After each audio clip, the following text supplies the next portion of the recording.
नमस्कार साथियों, सेविंग गुरुजी YouTube channel पर आप सभी दोस्तों का हार्दिक स्वागत है। दोस्तों, आज बात करेंगे हम होम लोन के बारे में।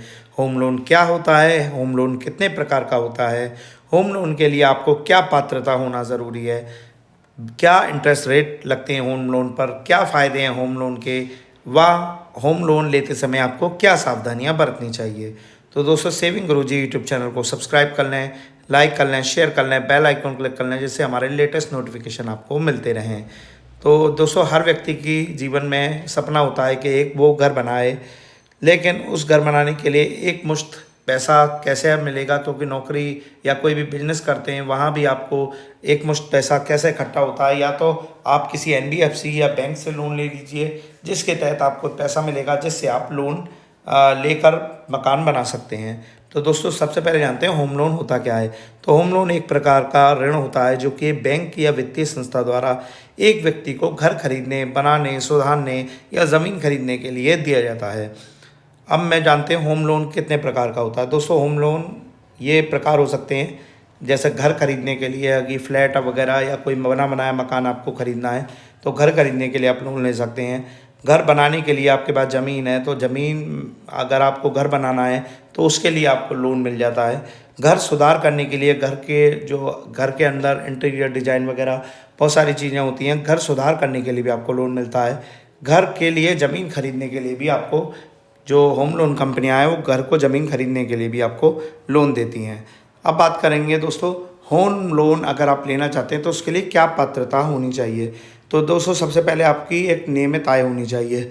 अब नियमित आय या तो सर्विस हो आपके पास या कोई बिजनेस हो, इस तरह की नियमित आय होनी चाहिए ताकि आप ईएमआई समय से दे सकें। इसके लिए आपको प्रमाण पत्र के रूप में 3 वर्ष का आईटीआर हर एक कोई एनबीएफसी या बैंक मांगता है। तो 3 वर्ष का आईटीआर आपके पास ज़रूर होना चाहिए, जिससे कि मालूम हो सके कि आपकी आय नियमित है।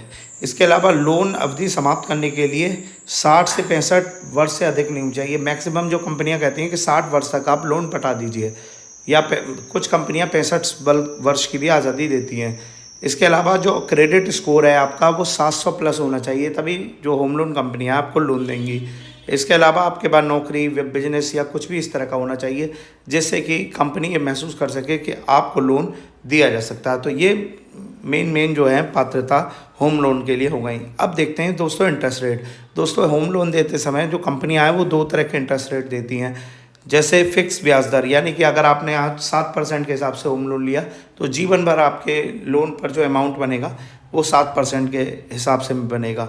वहीं एक होता है फ्लोटिंग ब्याज दर, माना कि आज रेट 9% चल रहे हैं, बाद में जब आरबीआई रेट कट करेगा तो वो 7% हो जाएंगे, तो आपका जो फ्लोटिंग रेट के अनुसार है वो 7% कैसे होगा।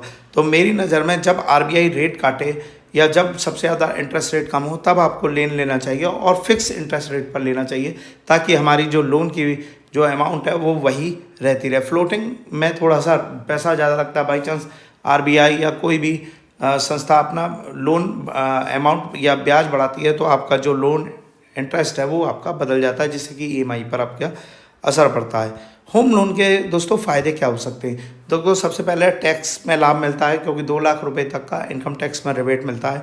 इसके अलावा लंबी अवधि के लिए आप लोन ले सकते हैं, जिससे कि ईएमआई आपकी छोटी हो जाती है। अगर आपने कम साल के लिए तो आपकी ईएमआई बढ़ जाएगी, लेकिन आप कम अवधि के लेंगे तो आपकी लंबी अवधि में अमाउंट भी आप जल्दी से जल्दी दे पाएंगे।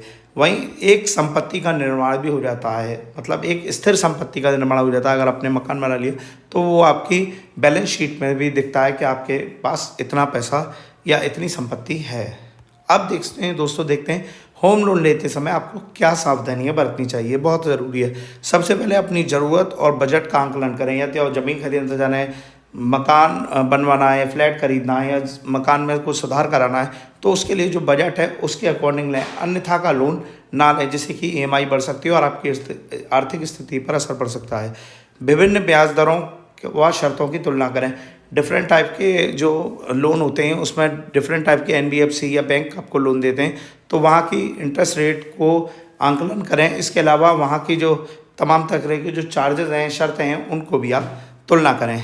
प्रीपेमेंट की शर्तें समझें, यानी कि अगर कोई लोन कंपनी आपसे आप अगर प्रीपेमेंट देते समय आपका इंटरेस्ट या ईएमआई कम हो रहा है या टॉप अप कर रहे हैं, तो इस चीज़ को भी आपको आंकलन करना होगा, जिससे कि आपका लोन जल्दी से जल्दी आप कंपनियों को दे सकें। इसके अलावा कुछ आपातकालीन फंड बनाएं, जैसे कोई बीमारी हो गई, जो कोई आपकी नौकरी छूट गई, आपका व्यवसाय खतरे में आ गया, तो आपके पास एक आपातकालीन फंड होना चाहिए, जिससे कि आप लोन की EMI साल, 1.5 साल या 2 साल तक बिना व्यवसाय, बिना या बीमारी या किसी भी दुर्घटना के दौरान आप भर सकें, जब तक कि दूसरा बिजनेस या आपका कार्य शुरू ना हो।